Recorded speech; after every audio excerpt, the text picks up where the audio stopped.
पाटणबोर येथे जागतिक आदिवासी दिनानिमित्त जन आक्रोश मोर्चा।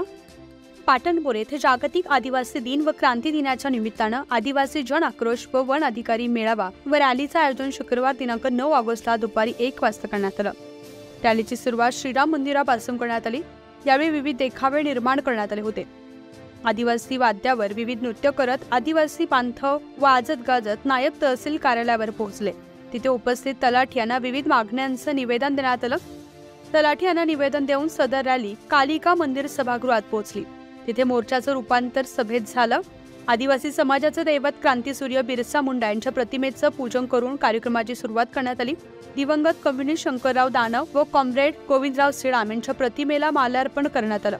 कार्यक्रमाचे अध्यक्ष कॉम्रेड चंद्रशेखर सिडाम, जिल्हाध्यक्ष अखिल भारतीय किसान सभा, कार्यक्रमाचे प्रमुख मार्गदर्शक कॉम्रेड किसन गुजर, राज्य अध्यक्ष किसान सभा नाशिक कॉम्रेड कुमार मोहरमपुरी, जिल्हा सचिव माकप कॉम्रेड दिलीप परचाके, राज्य समिती सदस्य किसान सभा कॉम्रेड अनिताताई खुणकर, जडवादी महिला संघटना यवतमाळ डॉक्टर श्रीकांत तांबेकर आदी प्रमुख पाहुणे उपस्थित होते।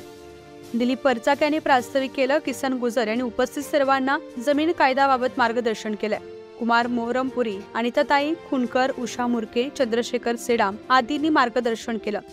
कार्यक्रमाच्या प्रसंगी आदिवासी समाजातील 7 उत्कृष्ट कार्यकर्त्यांचा शाल व श्रीफळ प्रमाणपत्र देऊन सत्कार करण्यात आला। न्यूज 15 मराठीसाठी प्रतिनिधी गजू कैलासवार, पाटणबोरी, यवतमाळ।